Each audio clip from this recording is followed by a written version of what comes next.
Welcome. I'm Karen Skusel, Child Advocates of Silicon Valley's Executive Director, and I'm here to talk to you about becoming an advocate. You've had several weeks now in several classes where you've met a lot of people associated with the Court-Appointed Special Advocates Program and our partners. And this evening, or today, we're going to talk a little bit about how to integrate some of those pieces, pull it together, and what you will do as an advocate working with a child. So we're going to be talking about things like the role of the advocate, court reports, monthly reports, and some other tools and tips for you as you move into this role of advocacy. So let's start with looking at the role of the advocate. There are sort of two pieces of being an advocate. One is to be that trusted friend, advisor, role model, and mentor for the child. You are unique in the fact that you're a volunteer on this team of people and you're able to have a special relationship with the child. And that is an amazing gift to the child and to you as an advocate.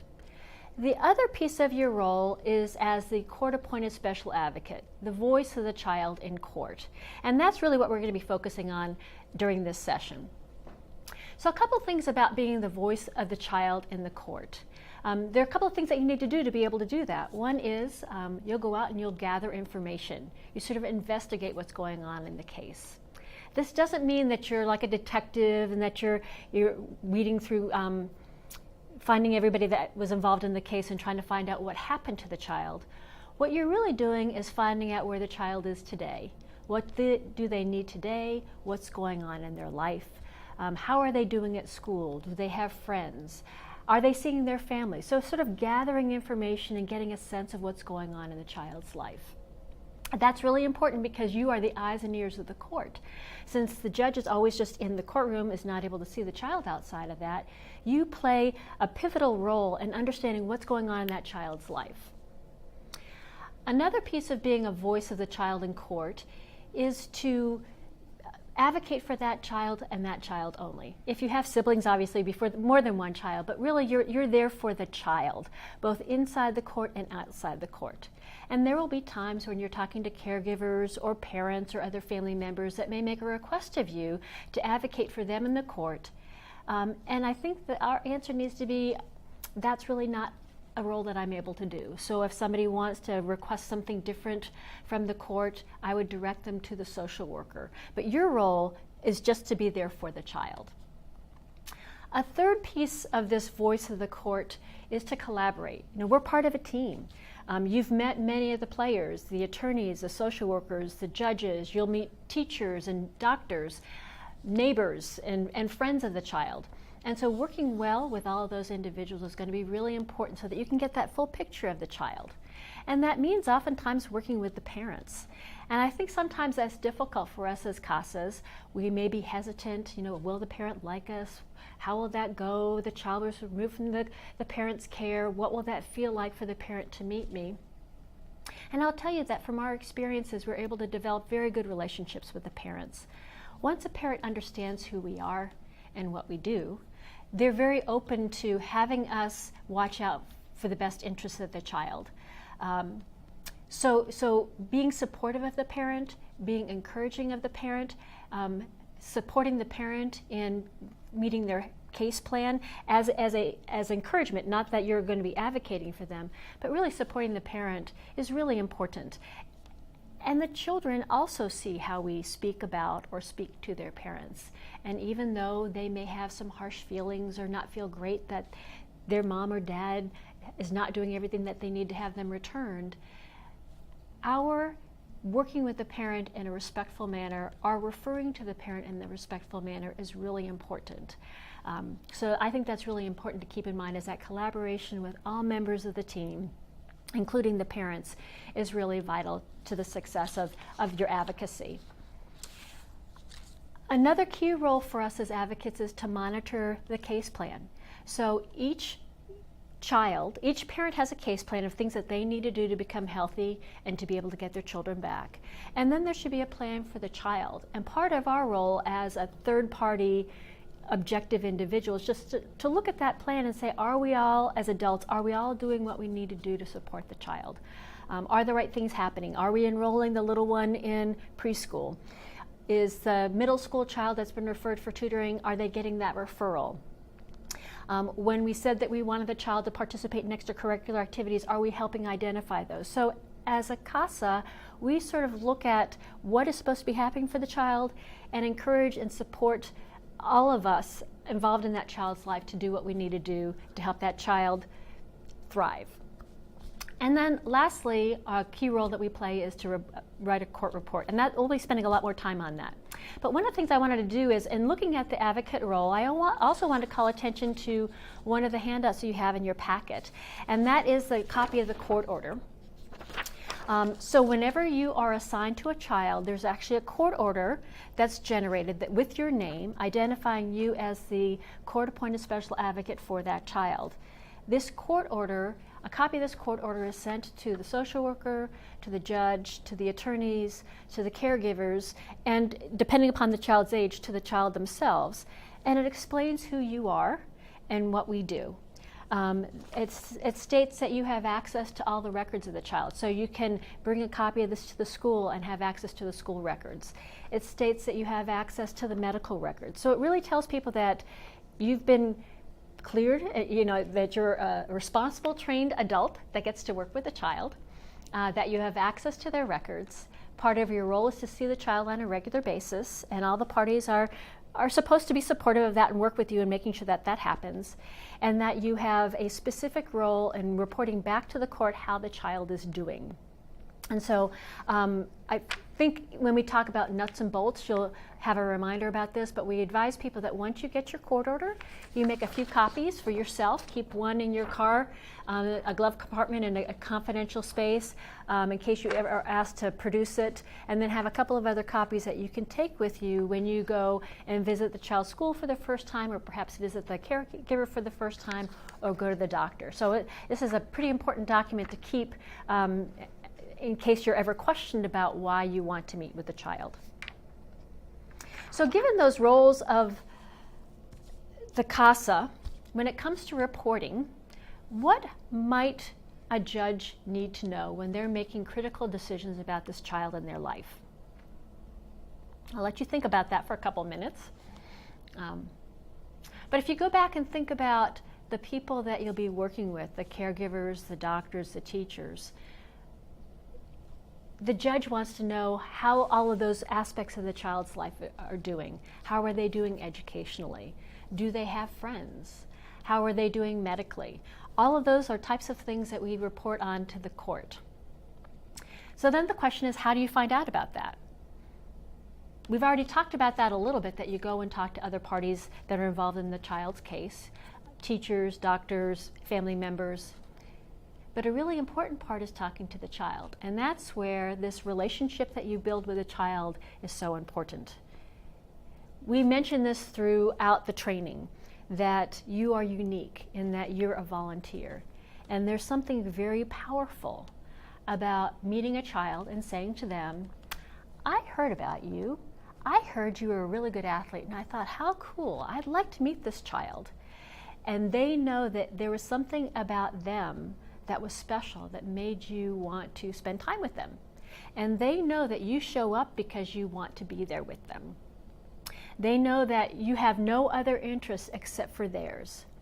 And so as you get to know one another, and as you continue to show up when you say you're going to show up, and as you continue to do the things that you say that you're going to do with and for the child, you develop a trust in them where they're willing and able to share with you some of their hopes and their dreams, some of their fears, some of their concerns, some of their conflicting feelings about wanting to go home but being afraid to go home. That they will share with you what's going on for them, and that becomes really important when you write the court report. That unique knowledge of the child is something that others on the case don't have, because we get to spend time with the child so frequently and in informal settings. The judge only sees the child in court. Attorneys often only see the child in court, or perhaps there's a LACI, an attorney social worker, that can see the child in the home. Social workers will see the child monthly in an informal setting, but we see them week after week in all different kinds of settings, in new situations. We can see how they respond. And so our knowledge provides a unique perspective and a richer perspective on what's going on for the child. So as we're getting prepared to write these court reports, because they build on all of our experiences with the child, it's really important to keep records of what's going on. And I myself have been an advocate, I should say that. I've advocated since the year 2000, so many years, and I've worked with lots of different children from age 3 up to age 21. And I actually have a notebook that I create a notebook for each child. This is just an example, a little simple notebook that I write down when I see the child, actually when I talk to anybody associated with the child's case, sort of what the conversation was. I write down when I meet with the child, I write down what we do. I write down what they tell me, some of their thoughts, some of the other things that are going on for them. And I just sort of keep a record of what's going on for the child so that when it comes time to write a report, I'm not just working on my memory. So I would advise that if you, keep a record of what's going on for you and the child so that you have this to refer to, so that when you write the court report, there's information there. And then one of the other things that we ask of you as an advocate, just to make sure that we're tracking with you, is that on a monthly basis, you submit a report to your specialist or your CASA mentor. Again, there's a sample of this in your handouts. It's the monthly report. So this is somewhat informal. We send this out on email. You can send it back on email. And I'd like to walk through this a little bit. So, we ask that you meet with the child weekly, but at least minimally, you must meet with them face-to-face once a month. That's a national CASA standard. But in our agency, we ask that you meet with them weekly so that you can develop that rapport and develop that relationship with them. And then we ask that you submit this court report by the 5th working day of the following month. So if this is July, I would turn this in by August 5th. And let's just walk through the court report so we can talk through why we ask for this information and what we do with it. So the first thing, obviously, is we ask about the name of the child, who your mentor is, what your name is, the date of the next court date. And the reason why we ask you this is two reasons. One is to reinforce for you, if you know when the next court date is, that you're preparing for that. The other thing is that once you start working with the child and you go to your first court hearing, the next court hearing will be set. And so you may be in the best position to know when the next court hearing is. We do receive information from the court about the next hearing, but if you're physically present at the court hearing and you note that on the next monthly report, then we make sure that that matches what we have in our database. We ask the timing of the report, what the month is, just so that we know what time frame we're talking about. And then we ask, at the top of this, we ask for the number of hours that you spent on the case. And the reason we ask this is really we're required to provide this information to National CASA. So we have a couple of requirements as an agency in order to maintain our accreditation for National CASA, as well as to meet our obligation to funders. So National CASA asks that we meet with the child face-to-face once a month, and so this tells us that in fact you did that. The other thing is that a lot of the people that provide monies to us want to see the community commitment and involvement in our agency, and so the fact that we have volunteers that are willing to spend 4, 6, 8, 10, 12 hours a month working with a child demonstrates to the community that we are meeting our obligations to these children. And I'll just take an aside at this point. As you know, we're a 501c3, we're a nonprofit agency, and our funding is primarily private funding. So we have to go out to people and say, in Child Advocates, we spend time with children in the foster care system. We help them create more positive outcomes. We help preschoolers get enrolled in preschool. We help the high schoolers graduate from high school. We help children develop self-esteem, and our children do much better when they have a CASA. And we have data that demonstrates that. Another thing that funders want to see is the investment of the community volunteers, and that's why recording these hours is helpful for us. to meet the National CASA standards and to meet our funders' expectations. The end of my advertisement there. The first question that we ask on the monthly report is how often you saw the child and what did you do with them. And this is just so that we have a sense of the activities that you're spending with them. And this is an area that you might say, my child said that they're interested in being a veterinarian, so we went to a humane society. Well, as a mentor or supervisor reading that, I might say, oh, well, did you know about, I might give you feedback saying, did you know about a wilderness camp that's held in Alum Rock that is free to children if they're in foster care? You might want to see if your child can participate in that. So we ask what you do with the child so we can see how we can further those interests or help you out in areas where you're stuck. The other thing is that our advocates are very creative, and you identify things to do with children that are great ideas that we want to share with others.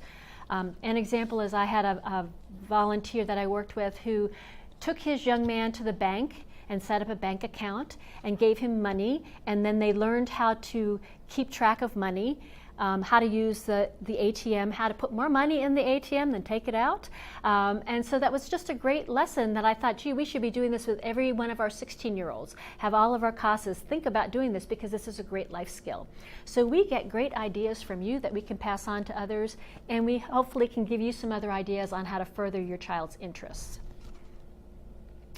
The next section on the reporting form refers to the 8 key areas of support. You may have heard this referred to in the orientation and some of the other sessions, but I wanted to go through this in a little bit more detail because this is really the crux of what we do with our children. Some of you may be familiar with a concept, if you have children in the Santa Clara County School District, you may be familiar with the concept of developmental assets. Developmental assets is an empirical study. It was developed by an organization called the Thrive Foundation on the East Coast.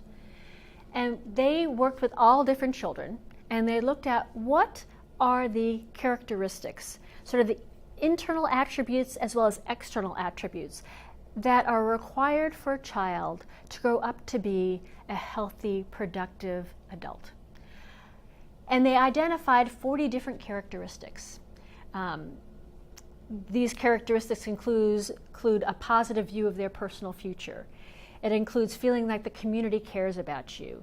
The attributes refer to education, neighbors, family, as well as internal attributes. We looked at that data and said a lot of these are things that our CASAs do. And in fact, the research indicates that the top 4 characteristics, developmental assets, that contribute to a child being healthy and thriving in life are things that are exactly what we do as advocates. It's having a positive role model. Well, that's what you are as a CASA, right? It involves having structured time, activities in structured time. Well, when you set up a time to meet with your child and take them someplace, you're providing that structured use of time. It includes having a sense of self-esteem. And that's a lot of what we do, is tell a child, yes, you can, I know you can, you are special. And it involves a positive view of your personal future. The opportunity to see yourself a few years out or as an adult and doing well. Those 4 attributes are most closely linked to a child that thrives as an adult. Those 4 attributes are things that we do as a CASA. And so we looked at those developmental assets and looked at the full range of them. And then we looked at what does a CASA do? What are the core things that we do? And we identified 8 different areas where we regularly support or participate with a child. And we linked those to the developmental assets. And that's how we came up with this concept of 8 key areas of support. Those 8 areas are self-esteem building, which is I say I'm going to show up, I show up. I say I enjoy spending time with you, and a child can see when I meet them and I smile, they know that they are special to me. The next one is trust and relationship building. We hear from many children that the adults in their life always let them down. So we show up when we say we're going to show up. We help them believe that they can have a friend. We help them make other connections. So that's another key area that we work on as an advocate. The third area is exposing and connecting the child to cultural and community events. This helps them feel like they're part of the broader community. It lets them see that the community does care about young people. And it's actually fun for us to do some of these festivals as well. Another thing that we do as an advocate is expose them to new experiences. As I mentioned before, I've worked with many children, and the majority of the children that I've advocated for have never been to the beach. They were born and raised here in San Jose. They've never been to the ocean. They've never been to San Francisco. They've never gone for a hike in the park. These are all wonderful experiences that are available to all of us. And these children have never had that experience. And so letting them know that they can go to a new place that's filled with wonder, that is not scary, that's a positive experience, that builds their self-confidence that they can do new things. And so that's another area that we really contribute to a child's life. A fifth area that we support, and this is one that I think a lot of us care a lot about, is education. When a child doesn't have a good education, it becomes very difficult for them to be an independent adult. When a child doesn't have the educational basis, it's very difficult to have the self-esteem. Often our children feel like what they do at school doesn't matter to anyone. And so by our expressing interest in school, encouraging them in their education, making sure that they have the resources that they need to do well in school is a key contribution that we can provide to the children as a CASA. Other areas that we do are extracurricular activities. Children feel better about school when they have more connections. Many of the children in foster care don't feel like they have the opportunity to participate in the after-school art class or club, or the math club, or the soccer team. And so we try to support the child in participating in these extracurricular activities so they feel connected to school, so they feel connected to their classmates, so they have the experience of being part of a team, so that they're getting all those other childhood experiences that many other children have that not all of our youth in the dependency system have. Another area is healthy choices and behaviors. Many of our children think that breakfast, lunch, and dinner is McDonald's or Jack in the Box. They haven't tried fresh fruit. They drink a lot of soda because it's easier to go to the place around the corner that sells these things as opposed to going to a grocery store, because oftentimes grocery stores are not in the immediate neighborhood. So helping our children explore farmers markets and eat different foods and be conscious of sodas. We actually encourage all of you to not serve soda to your children, to encourage them to drink water. A lot of our children haven't had the opportunity to ride a bicycle, so we were able to get bicycles as donations around Christmas time for children. A lot of our children don't hike. They don't know, they haven't had the opportunity to explore the physical world. And so our ability to help them see that trying new foods is fun, that going to the farmer's market and trying something like a white peach, which they've never seen before, is delicious. Going for a hike or going for a jog, it can be a fun experience. And so exposing them to issues of health and nutrition for teens, making sure that they understand healthy relationships, making sure that our children know that they don't need to be touched by individuals in certain ways, so that they have healthy relationships. Those are kinds of conversations and experiences that we can have for children in that healthy choices area. And then the eighth area that we support our children in is with developmental milestones or independent living skills. So for little ones, if you're working with a baby, are they sitting up at the appropriate age? Are they learning how to swing on a swing when they're about 2 years old? Are they learning how to ride a bicycle or to balance on one leg when they're 7 or 8 years old? Are they, as a teen, able to take responsibility for doing homework on their own and developing those independent living skills?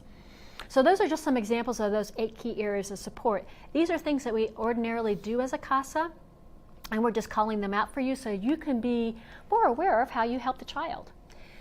So once we developed these 8 key areas of support, we then looked at the developmental assets and said, when we look at these areas, how many of the assets are we addressing on the developmental assets? And these 8 areas of support map to 32 of the developmental assets. And so by our showing up weekly or every other week, at least monthly, and working with a child and being cognizant of working with the children in these areas, we are positively impacting 32 assets, better enabling the child to become self-confident, independent, and healthy in their adult age. Now, I've just spoken very quickly about these 8 areas, but in your packet as well, there's a better definition of the 8 areas of support.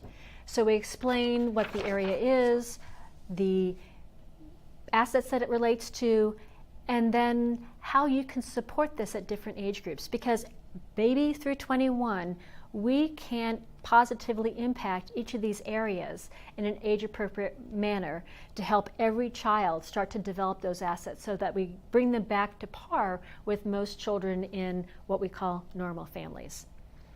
So one of the reasons why we put this here is so that you can think about what you're doing with a child. Also, we found that when you go through and you check off and you say, oh yeah, gee, I took Joey to the Children's Discovery Museum. That's a cultural event. That's also educational. So you can start to, it's become self-reinforcing for you as a CASA. And you can also see, well, it's been 3 months or so and I haven't done a new experience, or I haven't done a cultural event. Maybe I should plan something different for next month. So it's sort of a self-reinforcing reminder of how you impact the child and what kinds of activities you might work on with them.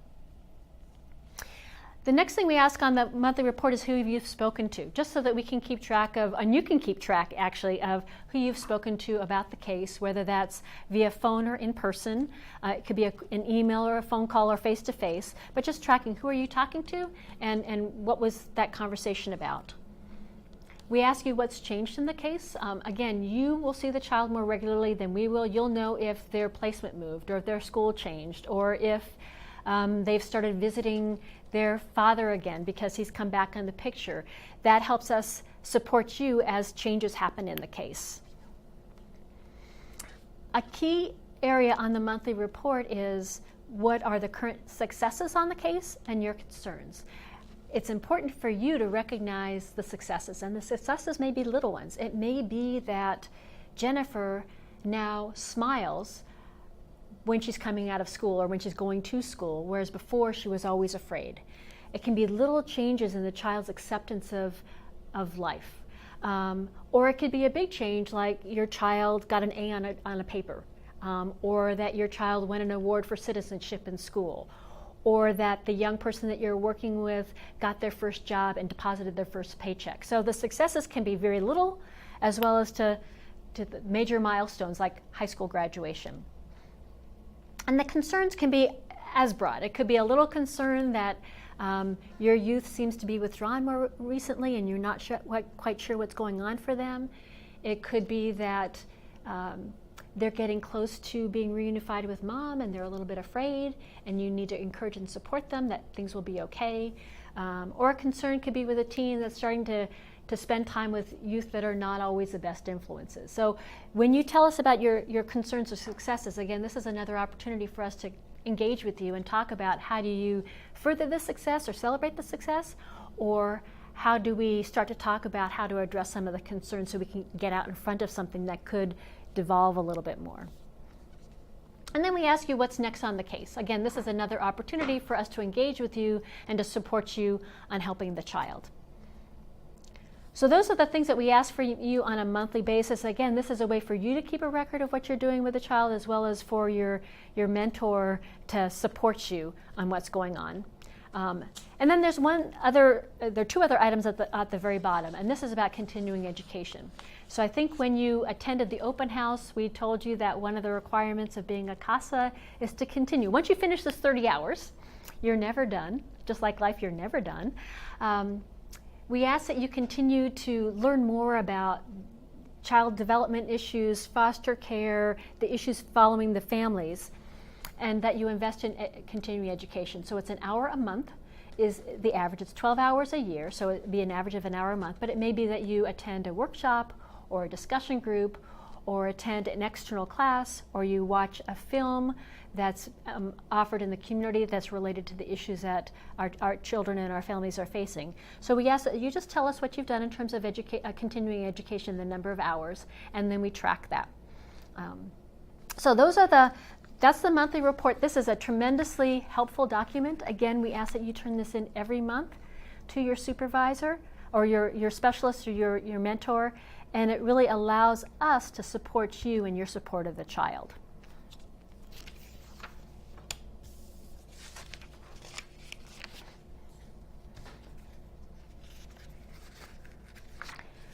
So your monthly reports and your logs all become really helpful when you attend the statutory hearings. So as you've heard in the past, one of your unique contributions again on the case is that you get to submit a report to the court on the youth that you support. The social worker writes a court report for every hearing. It's on the entire family. You are the only one that writes a report that's just on the child that you serve. You're the only other party that supplies a report to the court. So your knowledge, your understanding, your objective observations delivered to the court is really important. Because if you can imagine, if there's a 30-page social worker report that covers everything that's going on in the family, sometimes it's a little bit difficult to digest about exactly what's going on for Sally. But your 2-page report that's just about Sally helps the judge see who that child is. Changes Sally from being a name and a date of birth to being an 11-year-old child who is now excited about school and is thinking that maybe she wants to be an astronaut when she grows up. So you make this child alive for the court. Now the child is probably in court, but it's helpful for the judge to read this. And you're going to know what's going on for that child at a different level than other people involved in the case. So you have a sample of a court report in your packet, and you can see it's just two pages. And one of the reasons why we limited it to two pages is it makes it easy to read, and it makes us concise in what are the core issues, what are the core observations, what are the core recommendations, what's most important for this child in the next 6 months. What will happen when it's time for you to do a court report is you will receive an email from your mentor about 3 weeks before the hearing, reminding you of the hearing date, and you'll receive a soft copy of the report along with a page of instructions. And the instructions will be just a reminder of what we try to do with the court report. And then you'll receive a blank template. The instructions help us focus on what is most important for the court to know. So probably primary is, where is the child living in, and does that continue to be an appropriate placement for the child? Other types of things that we put in there are, what grade is the child in? Are they operating at grade level? Have they seen the doctor and the dentist on the schedule that they're supposed to see the doctor and the dentist? Have they ever been prescribed psychotropic meds? You've probably read the articles in the San Jose Mercury News about concern about psychotropic medications and being given to foster youth at a higher rate than the general population. So this is something that we want to understand has a child been recommended for medications? What is the diagnosis behind that medication? And if they're receiving psychotropic meds, noting that in the report. Other things that are noted in the report are whether or not a child has visits with the parents, the family, the siblings, and are those visits happening on the schedule that they're supposed to happen. So the beginning of the report, you can see it's the identifying information about the child. We ask that you put the people that you've been in touch with and the records that you reviewed. With respect to the people that you've been in touch with that you note in your court report, there's some concerns about confidentiality here. And this is where we'll talk a little bit more about confidentiality in a few minutes, but this is where we're getting into it. Obviously, the social worker is known to all parties on the case. Obviously, the attorneys are known to all parties on the case. But oftentimes our children are in confidential foster homes or confidential placements. And so we don't want to identify the full name of the caregiver. So, and maybe Miss P is the caregiver, or Mr. J is the teacher. So we tend to keep the school information and the caregiver information somewhat anonymous. We note them perhaps with initials or just a first name, and what their role is, but perhaps not even the school name, just to maintain the confidentiality of the case.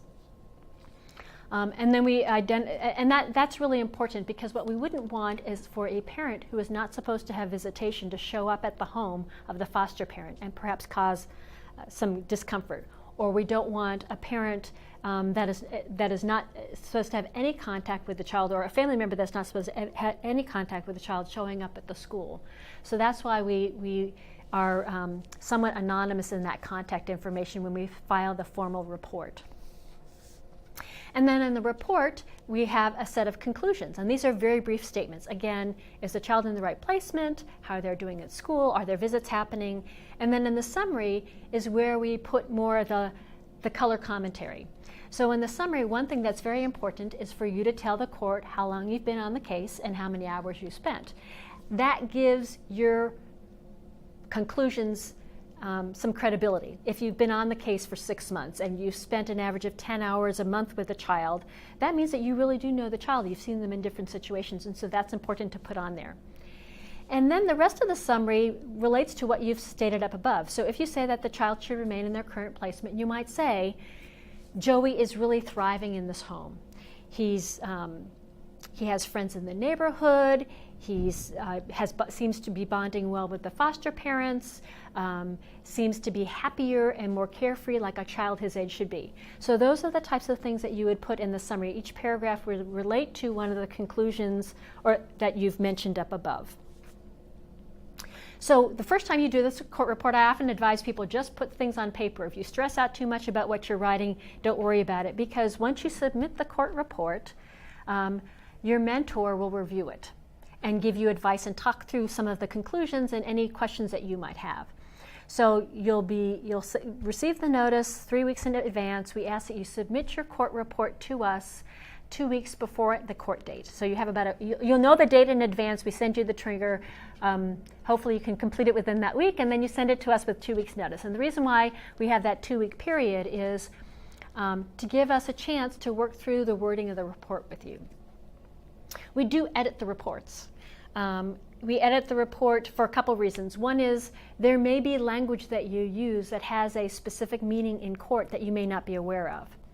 As an example, one of our advocates referred to his child as a ward of the court.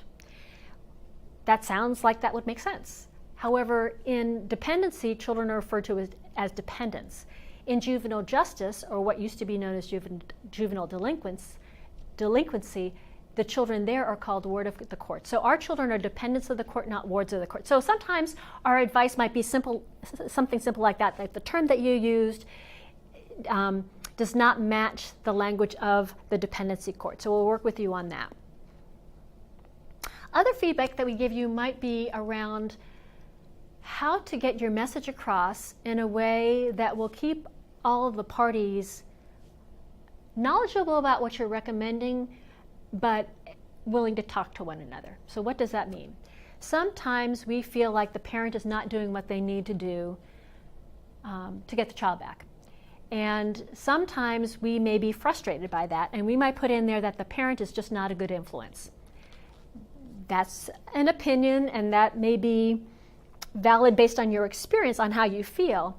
However, if you put that in a report, that could inflame emotions and take attention away from what's really going on. Your court report will be given to the parents if they show up at court. So your court report goes to the social worker, to the attorneys, to the judge, to the attorneys for the parent or parents, and the parents get a copy of the court report.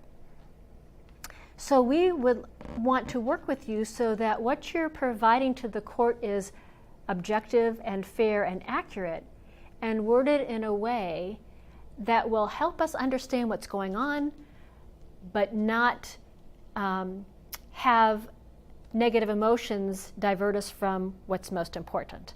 I'll give you another example. We had a volunteer, an advocate who worked with a little boy whose father was not following his case plan. And the advocate had written in the report that he didn't think that the child should go back, and he had some other comments about how the father was just not a good influence. The mentor advised the advocate, talked to the advocate about maybe we should change that language, and the advocate really didn't want to, and he said, that's how I feel. Well, they were able to talk through it, and the court report was changed. And after the hearing, the advocate called the supervisor, the mentor, and said, thank you for changing it, because the father read it, and he thanked me for helping his son. And the advocate realized that if his original language had been in that report, the father wouldn't have thanked him for helping his son and supporting his son. The father would have been angry with him. So that's why we want to work with you on this. We have tremendous experience among our mentors and our specialists in the office. We can help you with the wording so that your recommendation gets put out there, but in a way that keeps everybody working with one another. A couple of other comments about the court reports. The court reports, your court report goes to those people that are at the court. Your court report is not given to the foster parent. In fact, foster parents, interestingly, do not receive social worker reports, and they do not receive our reports. So it's important for you to understand that you shouldn't be giving copies of your report to anyone other than to our office. They are distributed at the court and they go to our office, but we ask that you not give your reports to other people. The other thing is that when you arrive in court, you will receive a copy of the social worker's report.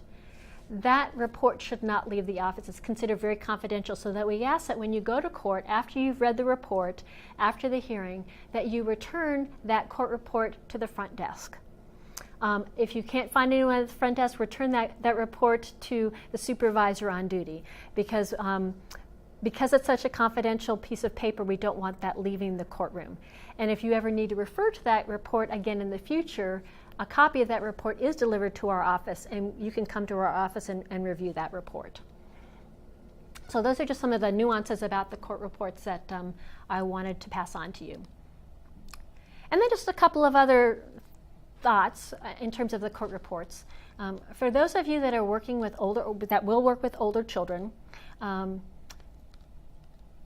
and I could say even for little ones, I think as you're developing the court report, it's often helpful to talk to the child about the hearing, whether they're going or not, how they feel about it, what their fears might be.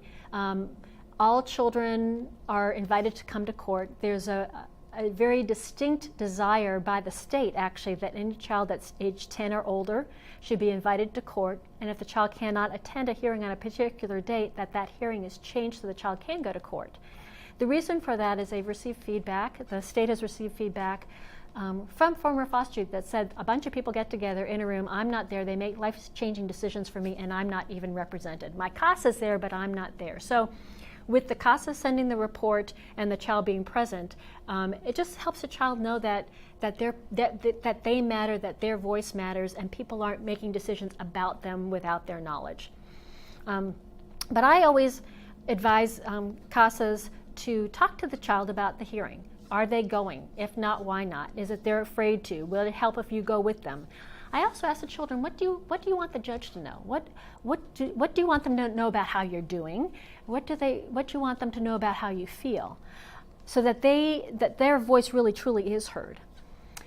I've also had conversations with children who said, I want to be returned to mom, and I know mom is not ready to take care of them. And so, again, this is all age appropriate and age dependent. I had one child where I told her that I didn't think her mom would be able to take care of her.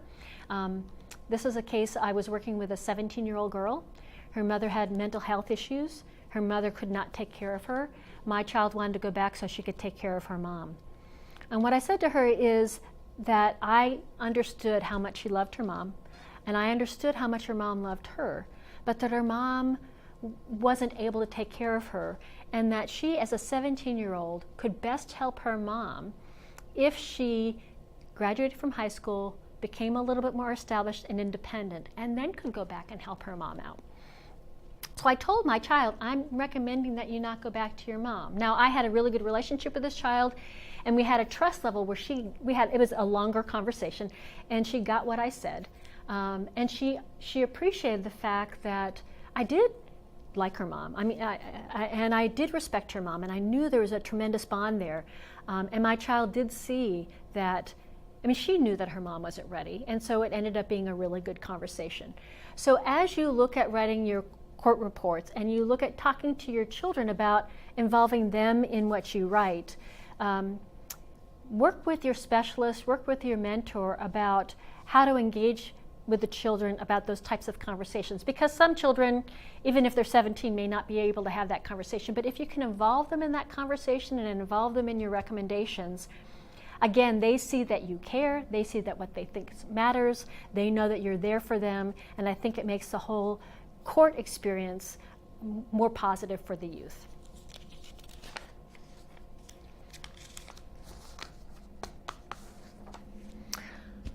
Okay, so I've talked about this a little bit, and I'm going to shift gears a little bit. We're going to talk about confidentiality. So when you signed up for training, we talked about confidentiality, and you signed an agreement understanding that whatever you discuss in class with your peers remains in the class. When you finish the training and you're sworn in as an officer of the court and you have your second interview, you'll be asked to sign another confidentiality pledge that states that you will have privy to a lot of very sensitive information about your youth and their family. And we need to make sure that we treat that information in a sensitive manner. You can share case specifics with your mentor. You can share case specifics with the social worker and the attorney based on what they know, but we ask that you not share a lot of information with other parties because they have no need to know.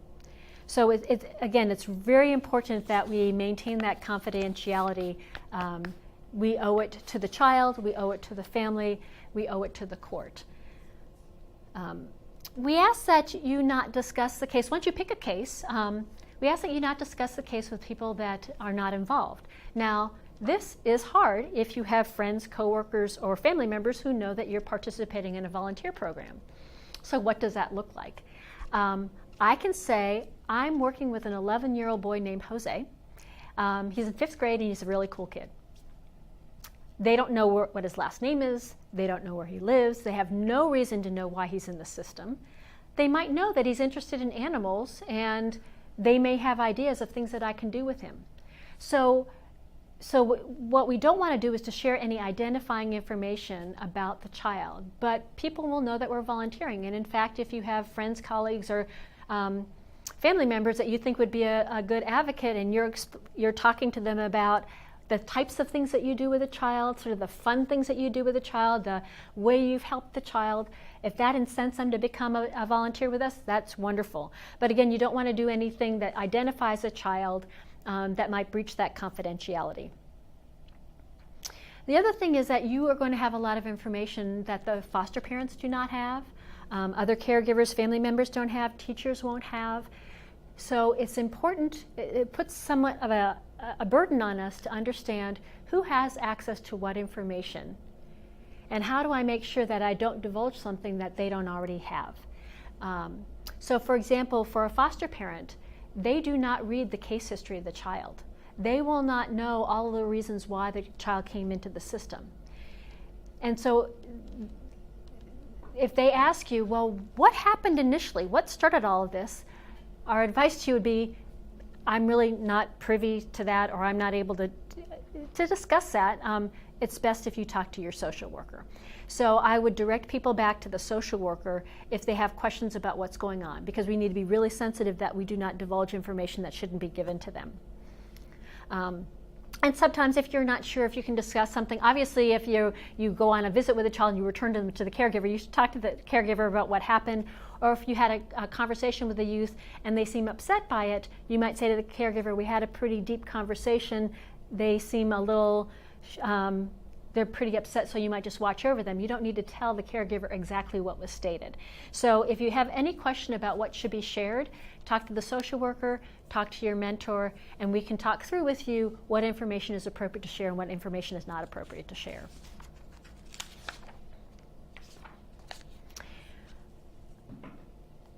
Social media is really popular now. We have children that want to friend our CASAs.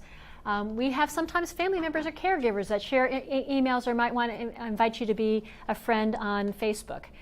And we would say use caution. So as an agency, in your packet, you will see that we have a social media policy. It's a lot of common sense, but we urge all of you to read the policy and to follow it. So a couple of things. One, obviously, if you have a Facebook page and you friend child advocates, which we hope you do, so people can see that you're involved in this great volunteer activity, we would ask that you not put any specifics about your case. If you take digital photos of your child on your iPhone or your smartphone, we'd ask that you not upload them onto your Facebook page. We would ask that you share them just with your child, not with anyone else. We would ask that you don't put any identifying information on your social media page. Don't say anything that might be considered libelous or negative about any party in the case, because you may just attract attention that you don't really want to attract. The other thing we would suggest that if your youth asks you to be their Facebook friend, think about what that might mean. Think about what you might see on their page that you may or may not want to know. Think about what's on your page that you may not want to share. Sometimes you can limit, well, we can all limit access of our information with different groups of friends. So if you're working with an 18-year-old and they are, say they graduated from high school and they're going on to college, and you want to continue to keep in touch with them, and Facebook is an easy way to do that, I would partition the information that you make available to them and that the access that you have, so that you're able to communicate with them, but it's somewhat limited.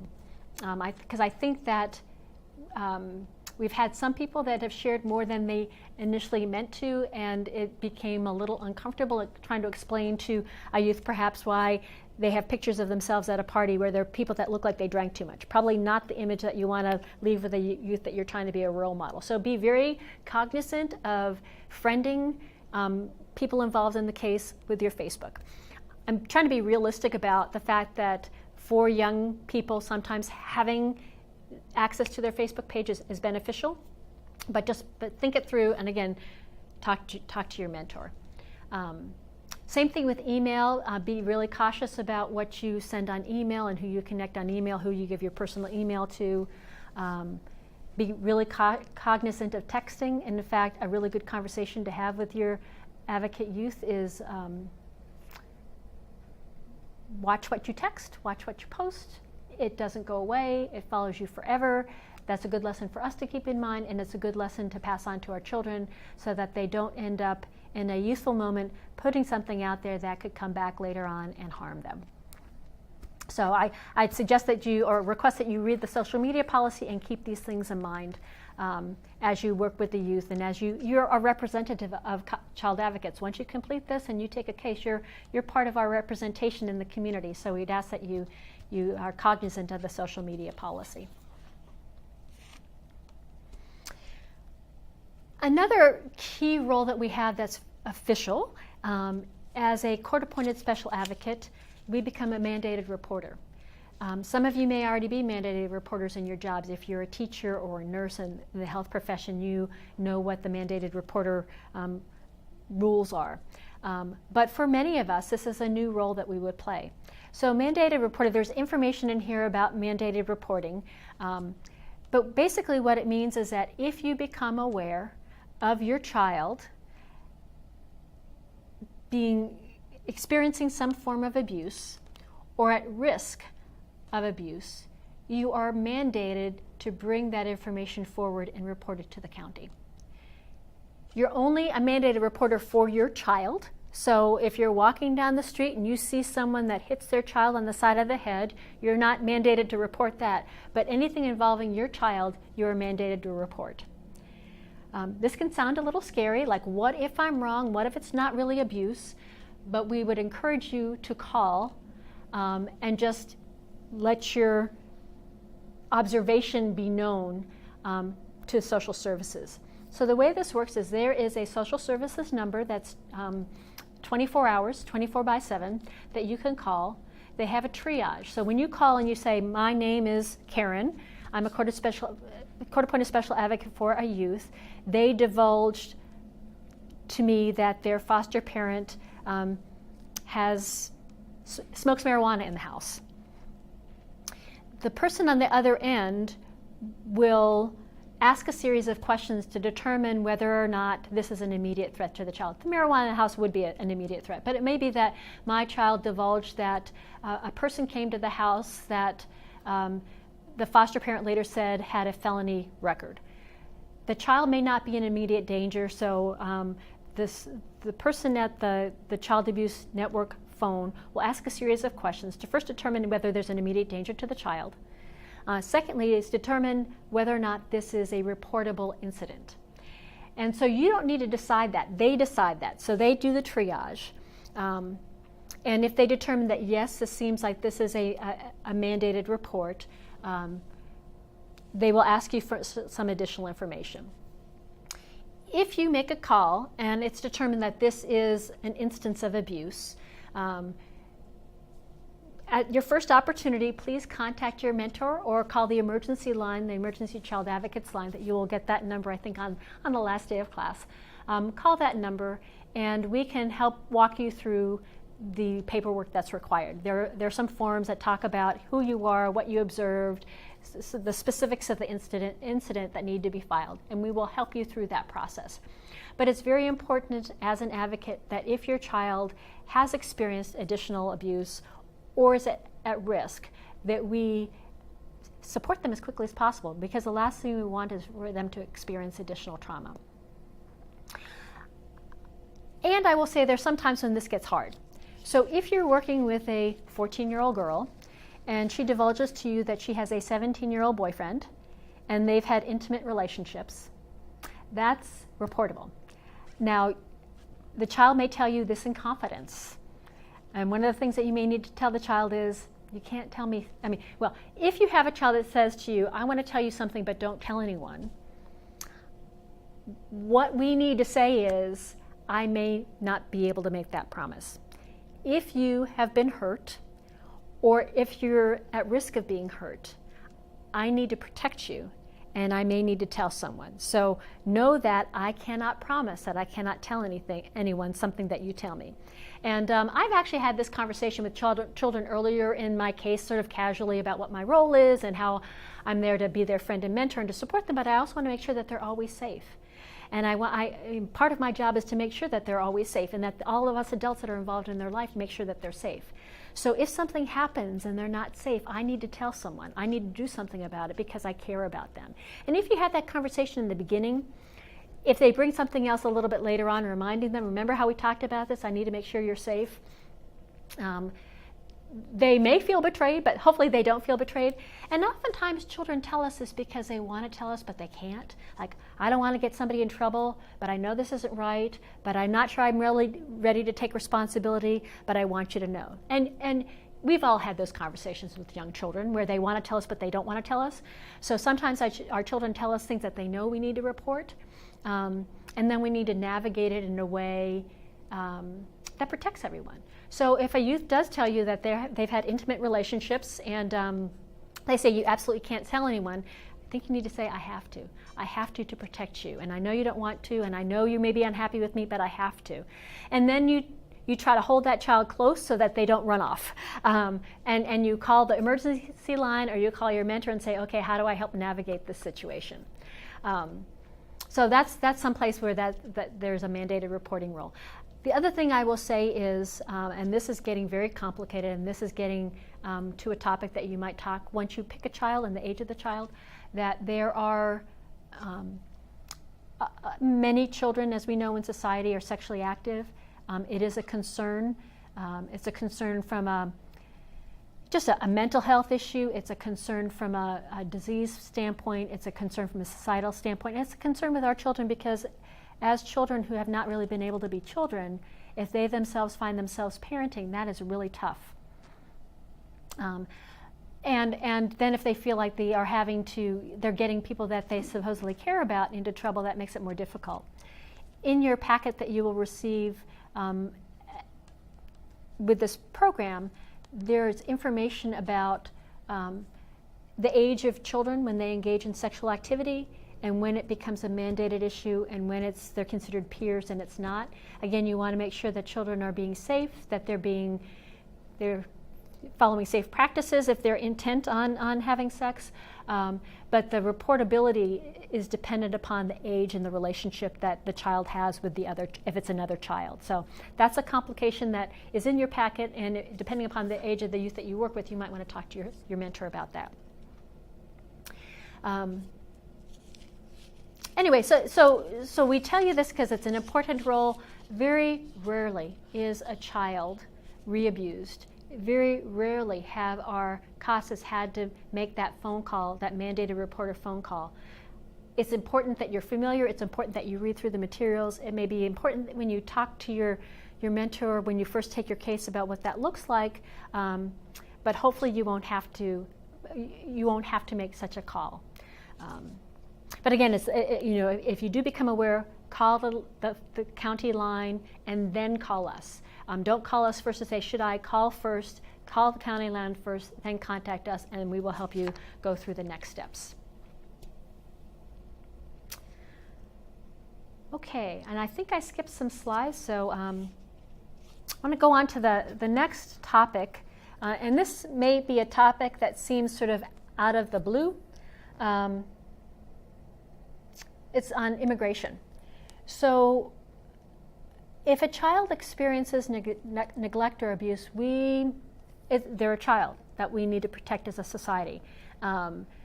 We have some children that are undocumented, and the county doesn't care that they're undocumented. If a child comes and is in our area and they've experienced abuse or neglect, we want to protect them. We want to take care of them. We sometimes have children that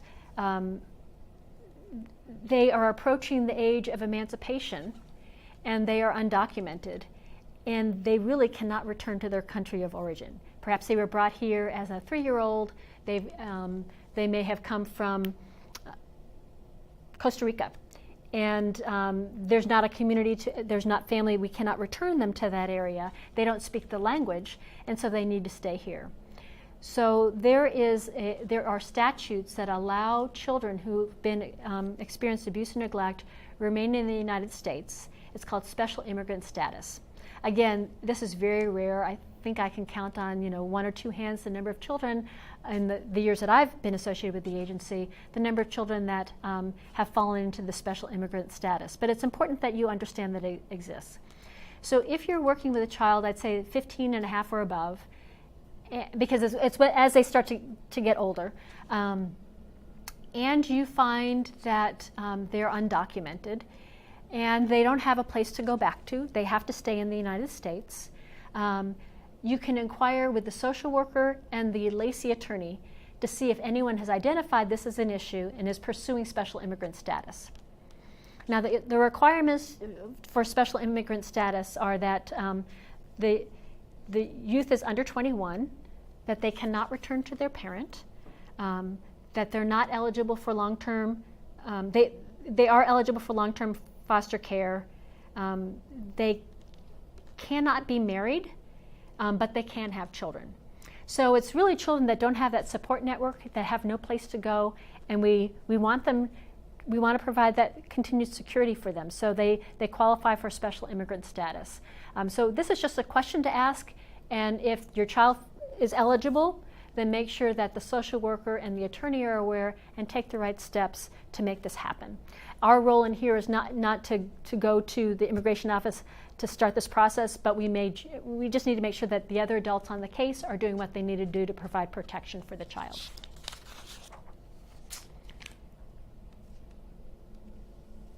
Okay, I think with that I have talked at you for plenty of time. covered a lot of issues. And what I thought I'd do right now is just present some scenarios about, as we apply, particularly the confidentiality issues, just some situations that you might find yourself in and how you might respond. So a situation that you might find is you might be working with a child who lives in a multi-generational home. So the mother may have substance abuse issues. She may have had to leave the home. The child remains in the home with the grandmother. She's always known the grandmother, that's good. And you as a CASA are just encouraging the child. Maybe perhaps the grandmother's not as confident in working with school, and so you're providing the child with life experiences, you're supporting them in school, helping them feel safe and secure. The mother has completed her case plan and the mother has returned to the home, and so now it's the mother and the grandmother and the youth, and they're in family maintenance, and the hope is that things will stay stable and that the case will be closed at the end of the next 6 months. You go to visit one day and the grandmother says, "Can I tell you something off the record?" What do you say? What do you do? I think we need to say to the grandmother, "I cannot guarantee that. I can't say anything. Know that I'm a mandated reporter. Know that I report to the court if something's not going well. Know that I have to report if the child is in danger or there's a threat to the child." We need to be really clear with all the parties that if they tell us something, they tell us to keep it confidential, we can't guarantee that. Now, grandmother might say, "Oh, my daughter has this boyfriend and I just don't like him because maybe he's not mean to her, but she may just not like him," or that her daughter went to apply for the job and didn't get it, and she feels badly, and the grandmother doesn't want the daughter to know that she told her. Those are the types of things that certainly you can keep confidential, but again, anything that might be considered a threat or be material in the case, you cannot say that you can keep that confidential. Another situation many of us face is we go to the school, we meet the teacher, and the teacher might say, "I know you're a court-appointed special advocate, so why is a child in the system? What do you do?" This is another situation where you say, "I'm really not able to tell you that." So many teachers know who court-appointed special advocates are. Many teachers know that we work with children in dependency, which means that the case falls under the jurisdiction that's commonly referred to as foster care. So they know there's something going on with the family and something going on with the child. But we can't tell them why the child's in the system. What we can say is that we're working with the child, we're trying to help them in school, anything that we can do that supports the child is helpful. I have had conversations with teachers. I had one little boy that I worked with, and the 5th grade school project was to write about your family history. He did not want to do that project. And it didn't click with me at first, but then I realized he was embarrassed by his family. He never knew his father. His mother had substance abuse and mental health issues forever. His mother had had 5 other children. She didn't have custody of any of them. He did not want to write about his family. And when I realized that, I went to the teacher and said, he doesn't know a lot about his family. Would it be okay if he wrote about the family of his caregiver? Who was a family friend, sort of a distant family friend, about whom he's very fond and felt very good about. And she said yes, and so we did his report on her family. And it was a similar family from a similar part of town, but it was her family, and he blossomed. He loved doing the report. He was the first child that next week to say, "I want to read this report." But I needed to share something with the teacher to help him do his class. I didn't need to tell her a lot, and it helped him participate as any other child. So sometimes we can have these sort of subtle conversations that will really be beneficial to the child. Another situation may be as we're taking our child on new experiences, and I've had this situation happen to me. I was in a shopping mall once, and I ran into a friend that I knew, and I was with one of my advocate youth, and it's natural. I saw my friend Dominique and said, "Oh, this is my child." So how do you introduce your child if you run into somebody that you know? I don't think it's good to avoid them or make up a story. So I think I often just say, this is my friend. This is my friend Debbie. And if my friend says, well, how do you know one another? I might say, well, we're just family friends. I don't need to be specific, and eventually my friend will realize that it's none of their business. No, that they will stop asking questions.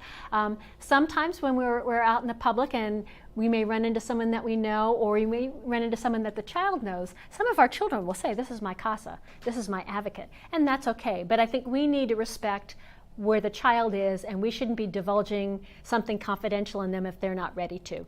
I think the sensitivity with introductions is probably greatest with teens, particularly in high schools. Be really sensitive if you go visit the school, because they may not want any of their buddies to know that you're their CASA, and they may not want their friends to see you. So talk to your teen or talk to your young person about going to school, what that looks like, how they feel, so that you are honoring where they are as you're supporting them in their educational efforts.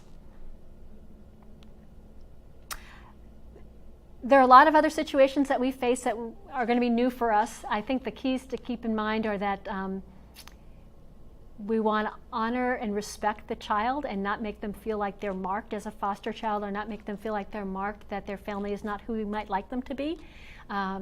And so again, I think talking to the child in advance about, like, if we run into somebody, how do you want to be introduced, or how do you describe, do you ever talk about me with other people, how do you describe me? And having those conversations up front helps. Having the conversations about what you can and cannot say, what you can and cannot keep confidential, and how do you introduce yourselves to one another is really important. So I think that's probably enough for right now. You will have future sessions that talk a lot more about do's and don'ts and how to be an advocate. But again, I want to thank you for the commitment that you're making. Thank you for the commitment that you're making to these children. It makes a huge difference. Thank you for your commitment that you're making to the community. And have a good rest of your day.